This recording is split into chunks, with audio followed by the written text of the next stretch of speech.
ഇല്ലിക്കോലിൽ കടലാസിൻ കൊടി കേട്ടി ജാഥ നടന്നൊരു കാലം കൽബിൽ ഓർമ്മകളായി വന്നേത്തുന്നേ. കാളവുമേറ്റി കാടും നാടും പാടി നടന്നൊരു കാലം മനമിൽ പരിമള മേളപ്പൊലിവായി തീരുന്നേ.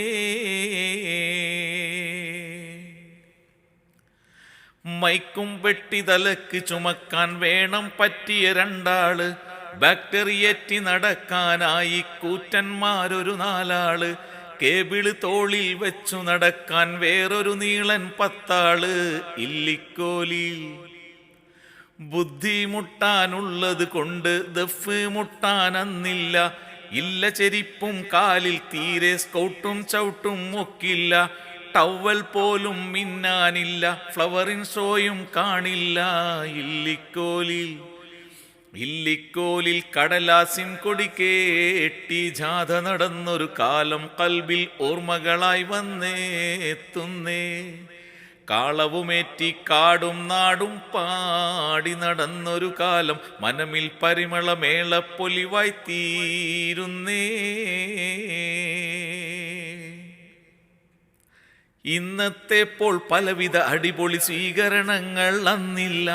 തെരുവിൽ ഫാൻസി മാലയലങ്കാരങ്ങൾ കൂടുതൽ കാണില്ല. ബിരിയാണി നെയ്ച്ചോറും പോത്തും അന്നാരും കണി കാണില്ല.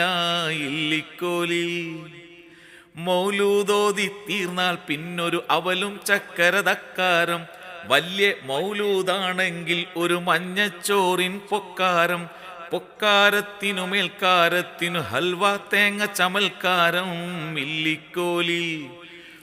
ഇല്ലിക്കോലിൽ കടലാസിൻ കൊടി കേട്ടി ജാഥ നടന്നൊരു കാലം കൽബിൽ ഓർമ്മകളായി വന്നേത്തുന്നേ. കാളവുമേറ്റി കാടും നാടും പാടി നടന്നൊരു കാലം മനമിൽ പരിമള മേളപ്പൊലിവായി തീരുന്നേ. ഇത് എഴുതിയത് ആരാന്നറിയില്ല, കേട്ടപ്പോൾ വലിയ ഇഷ്ടമായി, അതുകൊണ്ട് പാടിയതാണ്. യൂസുഫ് കാരക്കാടാണ്.